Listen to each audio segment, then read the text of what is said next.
Hello YouTube. Now I'm going to apologize for using my iPad for this video instead of say a tripoded video camcorder because, well, I still can't find the power cord to the video camcorder. So you're going to have to suffer through the J.J. Abrams effects. I apologize for that, but let's take a look at the creme de la creme of HOTAS solutions, the Thrustmaster Warthog.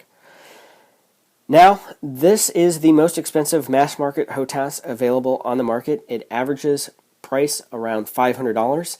There were a couple of nice flash sales through Newegg this holiday season. You could get the HOTAS itself for $350, and then they ran a spectacular deal that combined this HOTAS with the SATEC Combat rudder pedals combined together for, I believe, like $370 or $380, which was just nearly unbeatable. Now, like the CH stuff, it does not feature twist on the joystick. It does not move left to right, so you're going to require rudder pedals to control yaw.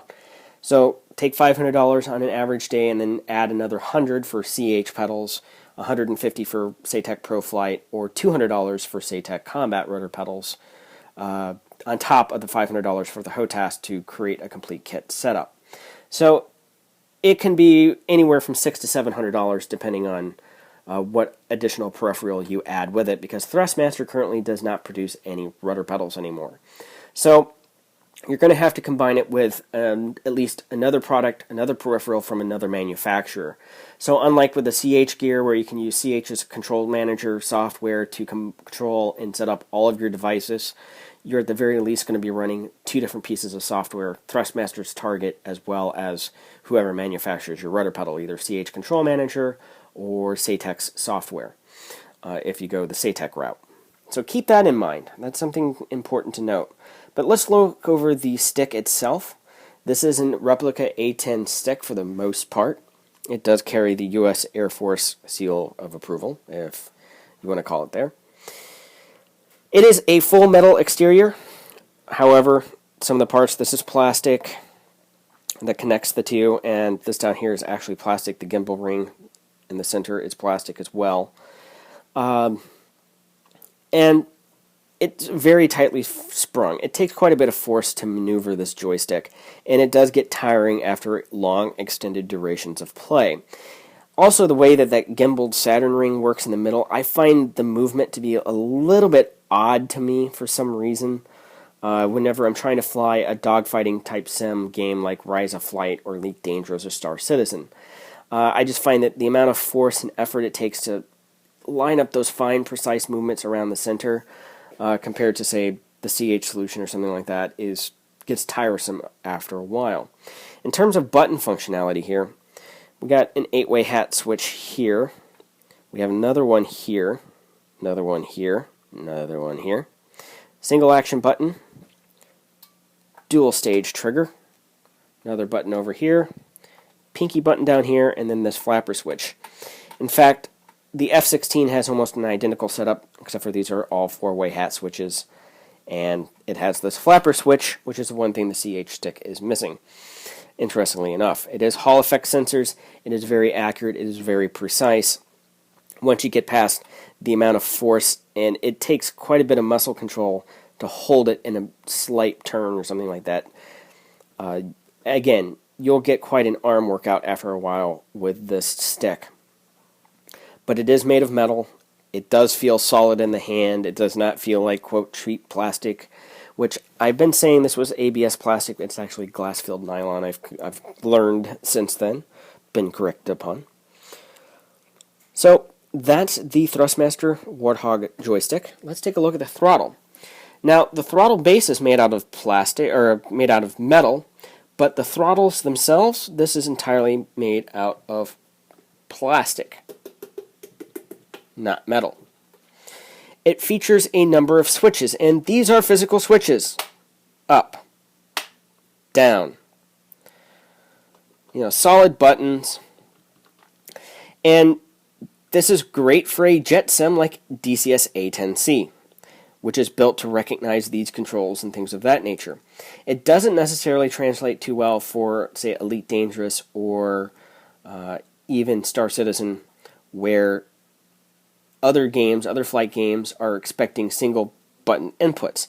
That's the reason why these toggle switches on the X55 throttle look like a toggle switch, but just basically act whenever you press it up. It's a button switch forward. It acts as a single button press, essentially. Programmatically, that's what most joystick-based programs are looking for and expecting in terms of input. They're not expecting for a hold and go down. That being said, you can map it to things that are quite useful in Star Citizen, or in particular Elite Dangerous. Deploy weapons, retract weapons. Deploy cargo scoop, retract cargo scoop. I found the autopilot to be a little bit less, since it's a three-way switch, a little bit less easier to map. These single action buttons can be moved to something. You have flap, again, your flaps control. Very good for a flight sim, not necessarily a space combat sim. You have this three-way toggle switch here. I believe that's the mode selector switch, if I remember correctly, by default. It's been a while since I've used this, actually. Now, I have the throttle set apart so you can move each one independently. Great if you're flying a twin-engine aircraft like the A-10 or the F-15 or the Su-27 or one of the others. And then if I switch it back over here, there's this little pin that you slide across, and then that connects the two throttles together. Now, unlike the X55 throttle, I found that it doesn't take a lot of force. In fact, this is at about 50% tension.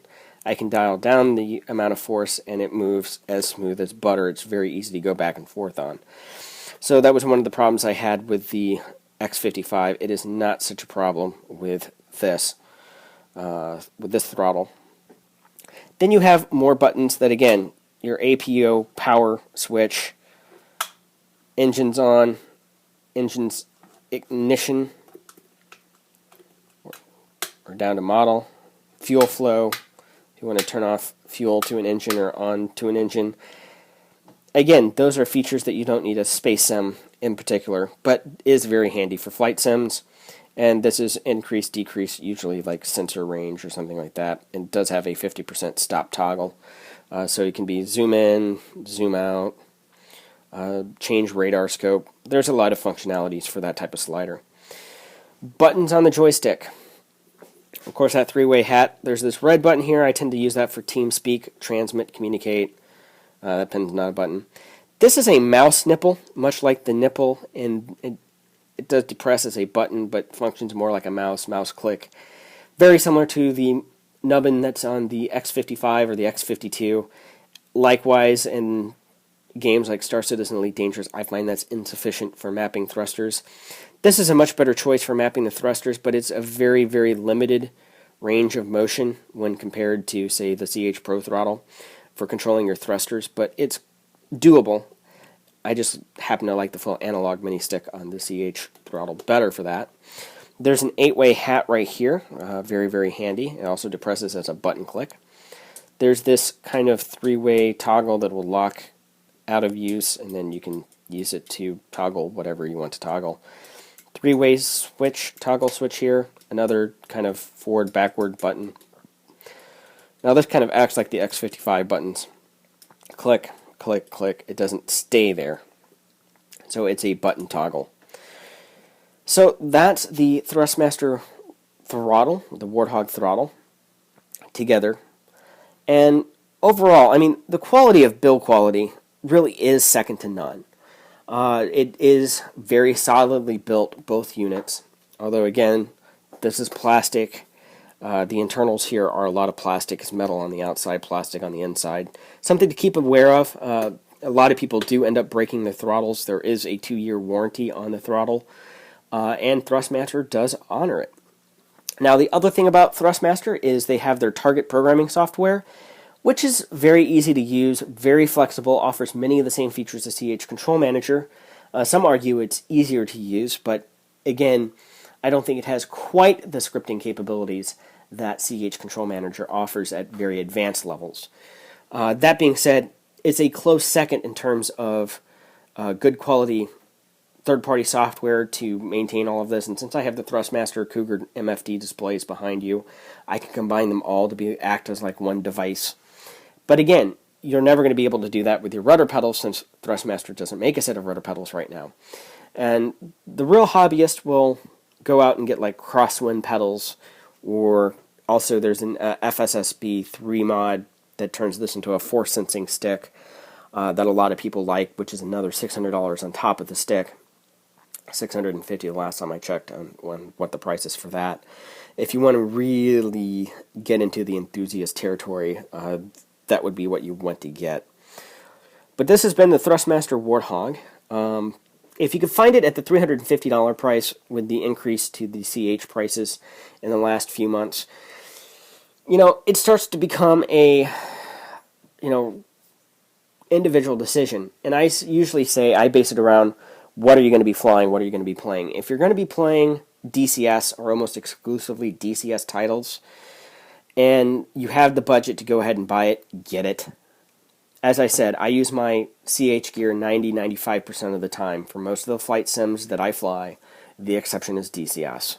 Whenever I'm flying a DCS title, I usually am using this HOTAS solution. Unless I'm testing for joysticks, then I might be using the X55. If you're on a budget and you can't swing the everyday $500 price, the X55 is an affordable alternative. In fact, I think the reason why you've seen the decrease in price this year is they were facing some competition now from the X55, which for a vast majority of users I think is good enough if they can ever really get their quality control issues ever resolved. But I will be doing one more video in this series of joysticks reviews, and then probably we'll be taking some time off until there's some new options on the market, and that will be comparing all three of the HOTASs, the X55, the CH, and the Thrustmaster Warthog side by side. I will try to get that done this holiday season and launched and edited and sent in sometime in 2015. So thank you very much for watching, and subscribe to the channel if you haven't already. Like the video, share with your friends. And those are kind of my thoughts over the Warthog. Take care.